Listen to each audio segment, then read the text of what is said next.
Apa sih keuntungan? Kenapa sih harus disusui oleh ibu susuan bukan ibu kandung? Dan keuntungannya apa? Manfaatnya apa, Ustaz? Mungkin itu aja, Ustaz. Baik, ini Masya Allah sebetulnya nanti kita akan pelajari secara khusus fase kehidupan baginda Nabi ketika beliau dalam susuan. Tapi karena sudah ditanyakan, jadi kita buka 10 cm lah kalau pintu. Nanti sisanya nanti kita pelajari secara mendetail. Jadi begini, di bangsa Arab dulu saat baginda Nabi dilahirkan itu mereka punya kebiasaan disusukan. Jadi bayi-bayi itu ketika lahir sudah selang beberapa hari begitu itu mesti disusukan. Disusukan kepada orang yang tinggal di perkampungan, bahasa kita. Tinggal di perkampungan. Ada apa hikmah di balik ini semua?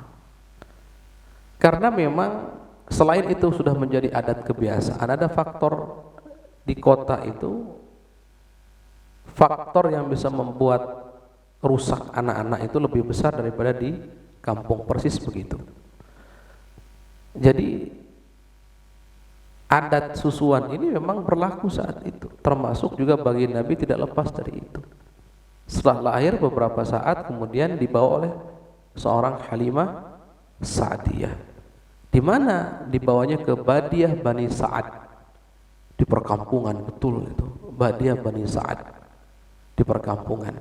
Di perkampungan itu menjadi aman, aman dari segala gangguan yang ada. Beda dengan di perkotaan, dengan segala hiruk pikuk dan konflik yang terus menerus antara kabilah dengan kabilah dan seterusnya, tidak baik untuk seorang anak kecil, dan tidak akan fokus juga untuk mengurus anak kecil. Pokoknya suasana Mekah nanti kita akan pelajari, suasana Mekah itu pokoknya sangat tidak kondusif saat itu untuk seorang anak, sehingga perlu disusukan. Dan yang menyusuinya bukan sembarang orang, tapi dibawa ke perkampungan yang jauh dari hiruk pikuk perkotaan. Ingat, uniknya waktu baginda Nabi saat itu dilahirkan, bangsa Arab itu berada di puncak fanatisme yang gila antara suku. Jadi sudah yang benar itu adalah kelompokku, bukan kebenaran objektif. Semua yang ada kebenaran subjektif, nggak ada kebenaran objektif. Jadi gampang sekali terjadi pergesekan antara satu kabilah dengan yang lain, mudah sekali pergesekan yang terjadi.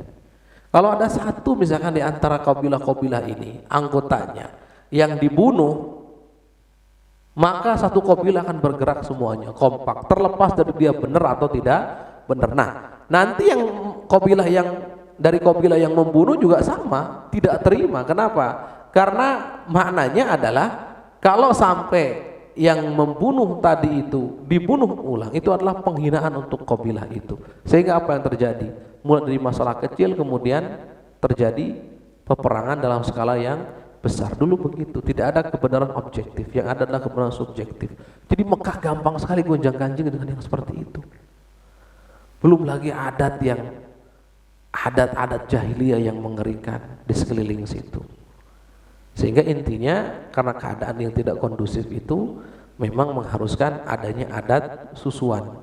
Dibawalah bayi-bayi yang baru lahir agar tetap terjaga wataknya, tabiatnya dengan baik, normal dan seterusnya, dibawa ke perkampungan-perkampungan yang masih jauh daripada hiruk pikuk perkotaan. Nanti kalau sudah mulai menginjak usia-usia kanak-kanak 5-6 tahun biasanya kemudian ditarik, sudah siap untuk bisa istilahnya hidup di perkotaan. Jadi orang zaman dulu tuh ngerti tentang pentingnya pendidikan, pentingnya menjaga psikolog anak dan seterusnya, ngerti sampai seperti itu. Walaupun di sisi lain ya bangsa Arab adalah bangsa Arab yang kalau kita ceritakan unik, Pak Bu, bangsa Arab itu unik dulu. Kalau ada seorang suami, ini cerita bangsa Arab, mau melakukan perjalanan, kan perniagaan contohnya kan jauh, dan itu kan perlu lama sekali waktunya. Si suami ini pergi ke sebuah pohon, nanti mengikatkan sesuatu di situ, diikat,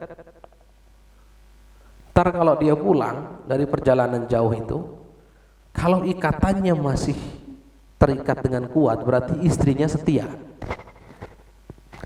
Tapi kalau ikatannya terbuka, berarti istrinya khianat. Kan apa ya hubungan antara istri setia dan khianat dengan ikatan itu tadi?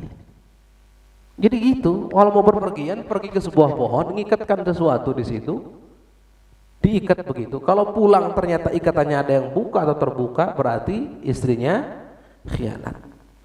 Kalau masih terikat erat, berarti istrinya setia. Sampai segitunya orang Arab.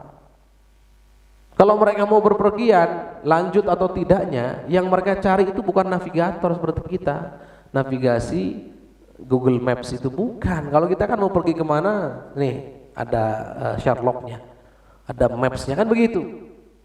Sebagai petunjuk jalan. Mereka enggak tahu apa yang jadi navigator mereka. Yang jadi navigator mereka adalah burung. Jadi kalau mau pergian kemana-mana yang dicari burung.